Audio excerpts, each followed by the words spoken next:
विरासत की लोहे की संदूक से अजीब सी आवाज आई और उसी रात जमींदार हाशिम अली ने आखिरी सांस ली। लेकिन उसकी मौत से ज्यादा खतरनाक चीज अब शुरू होने वाली थी। उसकी छोड़ी हुई दौलत नहीं, उसके 2 बेटों की नफरत। कहते हैं जब घर के अंदर आग लगती है तो बाहर वाले हाथ सेकने आ जाते हैं, और इस हवेली के बाहर कुछ लोग पहले से इंतजार कर रहे थे। कहानी शुरू होती है शहर से थोड़ा दूर, पहाड़ियों और खेतों के बीच एक विशाल हवेली थी। उस हवेली का मालिक था जमींदार हाशिम अली। दौलत बेहिसाब, सोने की अशरफियां, नौकर चाकर, घोड़े, कुएं, बागात।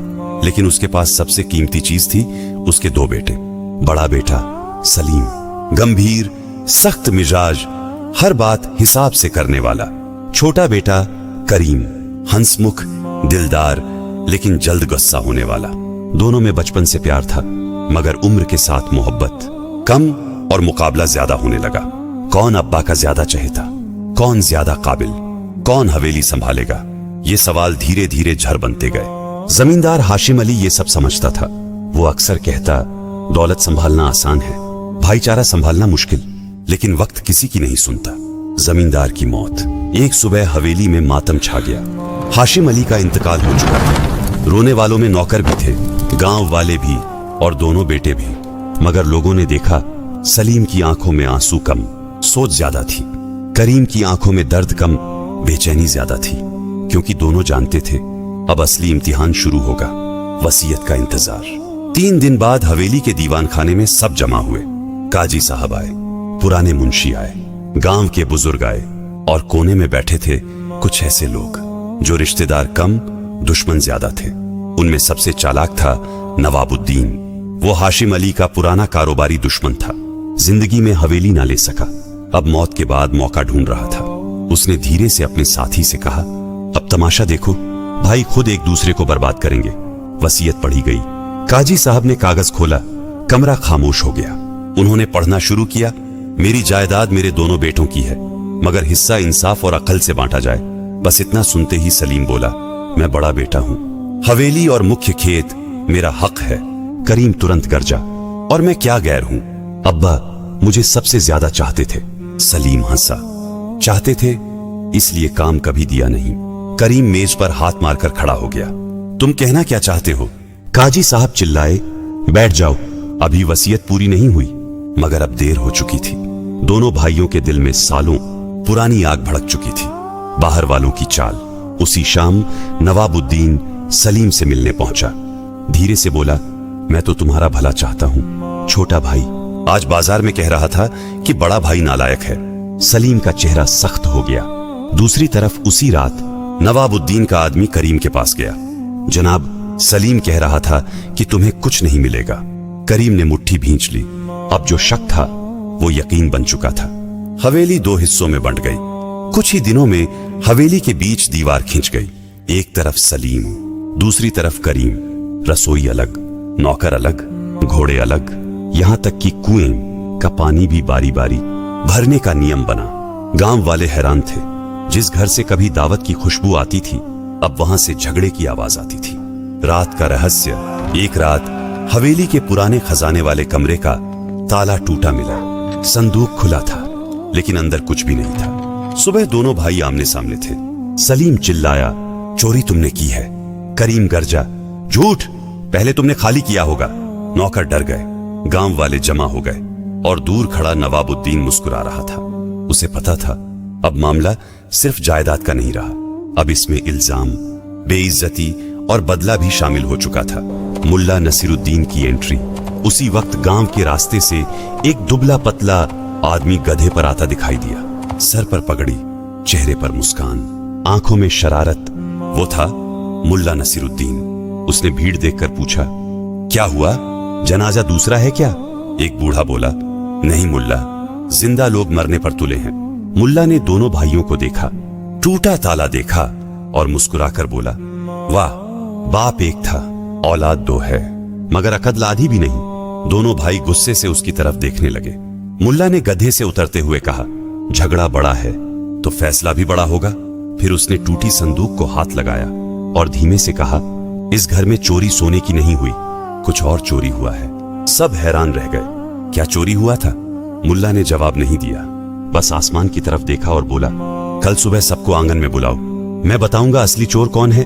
सुबह का सूरज अभी पूरी तरह निकला भी नहीं था, लेकिन हवेली का आंगन लोगों से भर चुका था। गांव वाले फुसफुसा रहे थे। दोनों भाई अलग अलग कोनों में खड़े थे और दुश्मन चेहरे पर मासूमियत लगाकर भीड़ में घुले हुए थे। सबको इंतजार था आज मुल्ला नसीरुद्दीन क्या करने वाला है, क्योंकि उसने रात को कहा था इस घर में चोरी सोने की नहीं हुई, भरोसे की हुई है। मुल्ला का पहला सवाल। मुल्ला धीरे धीरे आंगन में आया। हाथ में एक पुरानी रस्सी थी और पीछे उसका गधा आराम से पत्ते चबा रहा था। मुल्ला ने दोनों भाइयों को सामने बुलाया। सलीम, करीम, तुम दोनों कहते हो चोरी हुई है? दोनों एक साथ बोले, हाँ। और तुम दोनों कहते हो चोर दूसरा है? दोनों फिर बोले, हाँ। मुल्ला मुस्कुराया, वाह, मतलब चोर यहां मौजूद नहीं, क्योंकि तुम दोनों तो शरीफ हो। भीड़ में हल्की हंसी फैल गई। दोनों भाई शर्मिंदा हो गए। अजीब इम्तिहान। मुल्ला ने रस्सी जमीन पर रखी, फिर बोला, ये रस्सी साधारण नहीं है, ये सच बोलने वाली रस्सी है। भीड़ दंग रह गई। नवाबुद्दीन ने धीरे से कहा, ये पागल क्या नाटक कर रहा है? मुल्ला ने सुन लिया, बोला, सब्र करो, पागलपन और अकल में फर्क सिर्फ नतीजे का होता है। फिर उसने कहा, जिसने चोरी की होगी आज रात ये रस्सी उसके हाथ में एक हाथ लंबी हो जाएगी। लोग एक दूसरे का मुंह देखने लगे। सलीम बोला, ये कैसा फैसला है? मुल्ला बोला, जिसे जल्दी हो वो खुद को चोर समझे। रस्सी बांटी गई। मुल्ला ने रस्सी के बराबर टुकड़े करवाए। हर शक वाले आदमी को एक टुकड़ा दिया गया। दोनों भाई, पुराने नौकर, मुंशी और नवाबुद्दीन के 2 आदमी भी, सबको हुक्म मिला, रस्सी रात भर अपने कमरे में रखना, सुबह लेकर आना। नवाबुद्दीन हंसा, अब रस्सी भी फैसला करेगी? मुल्ला बोला, जब इंसान न करे तो रस्सी ही सही। रात का डर।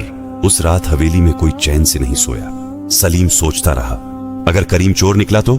करीम सोचता रहा, अगर भाई ने मुझे फंसाया तो? नौकर डरते रहे, लेकिन सबसे ज्यादा बेचैन था नवाबुद्दीन का आदमी शफीक, क्योंकि असली संदूक उसी ने खोला था। उसने सोचा, अगर रस्सी सच में बढ़ गई तो? डर के मारे उसने अपनी रस्सी का एक हाथ हिस्सा काट दिया और चैन की सांस ली। सुबह का तमाशा। सुबह सब फिर आंगन में जमा हुए। मुल्ला ने एक एक करके रस्सियां देखनी शुरू की। सबकी बराबर थीं, लेकिन जब शफीक की बारी आई, उसकी रस्सी छोटी थी। भीड़ में हलचल मच गई। मुल्ला जोर से बोला, वाह, रस्सी तो नहीं बढ़ी, मगर डर ने इसे छोटा कर दिया। शफीक कांपने लगा। नवाबुद्दीन का चेहरा उतर गया। सच बाहर आया। मुल्ला ने शफीक को घूरा, अब बोल, संदूक किसने खुलवाया? शफीक घुटनों पर गिर पड़ा, मुझे माफ कर दो। नवाबुद्दीन साहब ने कहा था, दोनों भाइयों में लड़ाई करवाओ, फिर खेत सस्ते में खरीद लेंगे। पूरा आंगन सन्न रह गया। सलीम ने गुस्से से नवाबुद्दीन को देखा। करीम की आंखें लाल हो गईं। नवाबुद्दीन भागने लगा, लेकिन मुल्ला के गधे ने पीछे से ऐसी लात मारी कि वो मिट्टी में जा गिरा। भीड़ हंस पड़ी। मुल्ला बोला, न देखा, कुछ फैसले अदालत करती है, कुछ गधा। लेकिन मुल्ला अभी रुका नहीं। दोनों भाई अब शर्मिंदा खड़े थे। करीम बोला, हमने एक दूसरे पर शक किया। सलीम धीरे से बोला, और दुश्मनों की बातों पर यकीन किया। मुल्ला ने कहा, अभी असली बीमारी बाकी है। दोनों ने पूछा, कौन सी? मुल्ला बोला, जायदाद का लालच। जब तक इसका इलाज नहीं होगा, लड़ाई फिर होगी। सब चुप हो गए। मुल्ला ने कहा, कल सुबह आखिरी फैसला होगा, जायदाद बंटेगी भी और दिल जुड़ेंगे भी। दोनों भाई हैरान थे, कैसे? हवेली में फिर सस्पेंस फैल गया। रात का आखिरी रहस्य। उस रात मुल्ला अकेला पुराने बाग में गया। वहां जमींदार हाशिम अली का पुराना माली बैठा था। मुल्ला ने उससे पूछा, मरने से पहले जमींदार ने कुछ कहा था? माली ने कांपते हाथ से जेब से एक मुड़ा हुआ कागज निकाला। हाँ, कहा था सही आदमी को देना। मुल्ला ने कागज खोला। पढ़ते ही उसके चेहरे पर मुस्कान आ गई।